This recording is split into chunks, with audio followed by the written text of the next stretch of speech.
kelompok komunitas anak-anak musik jalanan yang mereka suka kreasi dengan musik angklungnya di pinggir jalan. Ini semuanya diawali dari pada saat itu saya merasa iba, kebetulan kan tempat kreasi dia itu dekat dengan kantor saya.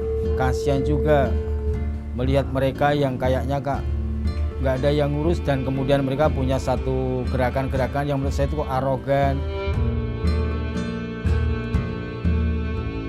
Putra Pangestu berawal dari kesenian musik jalanan dan sekarang berubah menjadi sebuah gerakan pengabdian masyarakat yang beralamatkan di Jalan Poncowati RT 8 RW 2, Sumberanom, Karanganom, Klaten Utara, dengan pembina dan pengasuh M. Zuhri sebagai penyuluh agama Islam. Putra Pangestu hadir sebagai bentuk keprihatinan kepada struktur sosial masyarakat, antara lain anak belum mempunyai bentukan mental emosional yang kokoh. Pada saat yang sama, harus berkelut dengan dunia jalan cenderung negatif. Hidup menjadi anak jalanan bukanlah sebagai pilihan hidup yang menyenangkan, melainkan keterpaksaan yang harus mereka terima karena adanya sebab tertentu. Anak jalanan bagaimanapun telah menjadi fenomena yang menuntut perhatian kita semua. Setelah datangnya Bapak Yuri, banyak sekali kontribusi yang diberikan Bapak Yuri. Kemudian di situ Bapak Yuri menawarkan untuk adanya pengajian, biar kita itu di jalanan itu katanya biyen kowe iki ning dalan iki ora mung gleng wae. Iki lagumu ya diganti.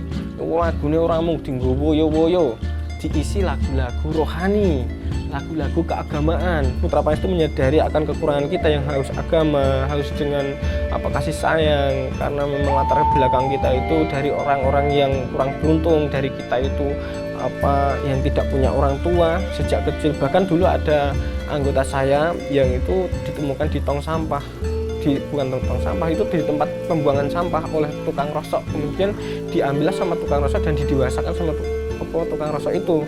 Nah, itu pun yang nolong juga Bapak Yuri, dicarikan identitas dan lain sebagainya, seperti itu kan. Kontribusi bantuan dari Bapak Yuri yang diberikan kepada Putra Pangestu, kepada saya juga. Nah, itu sebenarnya saya nggak bisa menyebutkan lagi karena udah terlalu banyak dan udah terlalu lama. Itu salah satunya saja ya, membenahi pakaian atau seragam kita. Kita sebagai anak jalanan diharuskan untuk rapi. Kita diberikan bimbingan untuk membaca Al-Quran seperti yang tadi kita selenggarakan itu. Kemudian kita diberikan diadakan pengajian yang rutin 1 minggu sekali di hari Selasa, setiap hari Selasa ya.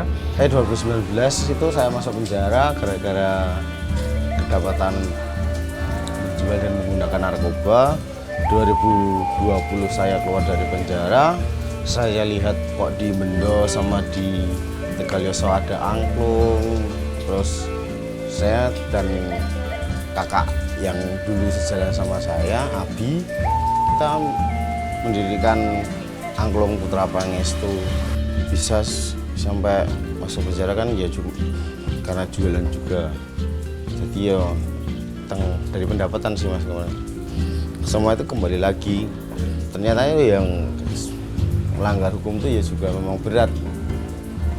Uang memang manis tapi kan hukumannya juga ada. Jadi kalau di Putra Pangestu alhamdulillah kan dapat pendapatan seberapa pun bisa bersyukur, yang membimbing kami dari segi agama, tata cara dan berbicara. Ya bagi saya sih Pak Zuhri itu lebih seperti orang tua, bisa menjadi sahabat, bisa menjadi orang tua yang bisa mengayomi kita dan bisa menjadi sebuah teladan bagi kami untuk mungkin mencontoh beliau. Dan banyak sekali kebaikan yang mungkin saya dan teman-teman yang rasakan. Kemudian sepanjang perjalanan pendampingan kepada anak Putra Pangestu, saya melihat bahwa ada di antara Putra Pangestu itu yang masih dan dia punya kebiasaan kumpul kebo. Hingga kemudian mulailah saya tanya satu persatu, apa kamu suka nggak sama dia? Suka Pak. Kalau saya nikahkan bagaimana? Boleh Pak. Baik, jadi di antara mereka itu kemudian ada yang saya proses persyaratan pernikahan hingga kemudian di antaranya ada yang saya nikahkan, itu si Dimas dengan Reni saya nikahkan, kemudian Redban dan Ayu kemudian juga saya nikahkan, walaupun juga dengan perjuangan yang berat. Bahkan yang paling ekstrim adalah itu si Yuda sama si Emila itu.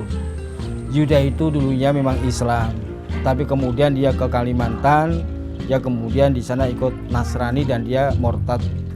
Alhamdulillah ketika kembali ke Klaten dan kemudian telah bergabung ke Putra Pangestu dan ketemu saya, hingga kemudian Yuda itu saya semangati dan kemudian dia mau untuk mu'alaf. Akhirnya alhamdulillah Yuda itu mu'alaf, dan setelah itu pula Yuda kita nikahkan dengan Amelia. Alhamdulillah berjalan dengan baik, karena saya berharap nanti anak-anak Putra Pangestu ini dari jalan menuju ketaatan dan kemandirian, sehingga tidak lagi ngamen-ngamen di jalan tapi punya kerja mandiri, sehingga harapan saya nanti anak-anak Putra Pangestu punya pekerjaan yang bisa diandalkan untuk masa depan dan punya akhlak moral yang nanti ke depan anak cucu daripada anak-anak Putra Pangestu ini biar lebih baik dan tidak sebagaimana dulu bapaknya di jalan. Ayo to kanca-kanca mungkin sing kowe seneng jobo kono sih do seneng berarti sih do nganggo narkoba, iki sih do ngombe, moro ning ayo leren bareng-bareng, bazar ngaji. Ayo aja ning masjid, sholat bareng karo aku.